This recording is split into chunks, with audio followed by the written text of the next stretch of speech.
Hindi, ganito.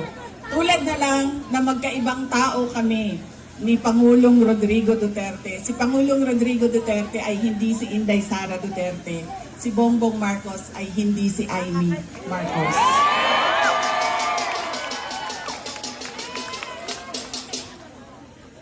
Ito, hindi na ako nang paalam sa'yo. Sasabihin ko na, ganyan na lang.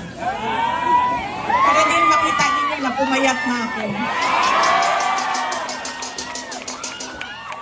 Salamat, Martin Romualdez! Pumayat si Inday Sara!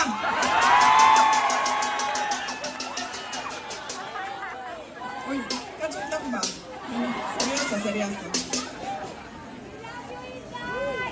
Mahal ko kayo, ma'am. Mahal kita, Inday! Ito, hindi na ako nagpaalam kay Senator Amy, ha? Kasi hindi ko naman alam na nandito siya. Noong October 2023, pumunta ako sa kanya. Sabi ko sa kanya, pwede mo ba akong tulungan? Kailangan ko kausapin ang Pangulo. Kasi nakikita ko sa mga plano nila at nabasa ko sa mga plano nila, meron silang ipa-file na impeachment na kaso. So sinamahan niya ako. Ito yung araw bago umalis si dating Pangulong, si Pangulong Bongbong Marcos.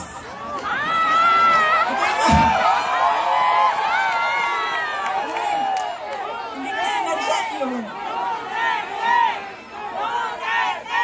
Sinadya yun, ha? Kailan na, kayo lahat, kailan ng sedisyon. Kayo dyan, may kaso na kayo bukas. Yun lang.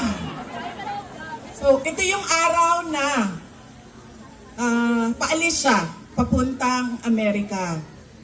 Pumunta kami, sinamahan ako ni Senator Amy. Siya yung kumuha ng oras ng schedule para makausap ko si BBM.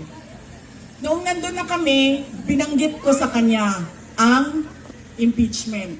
Pero hindi yung impeachment ang gusto kong marinig ninyo na kwento ngayong gabi na ito. Doon sa pag-uusap naming kaming tatlo lang yun pasensya na silang dalawa. Marites yung nandoon sa harap, nilang dalawa. Nag-uusap kaming tatlo, nabanggit ni BBM ang pag-amenda ng konstitusyon.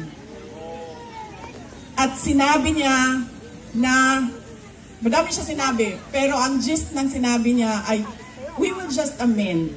Kasi English man sila pag mag-istorya, no? So ako dito,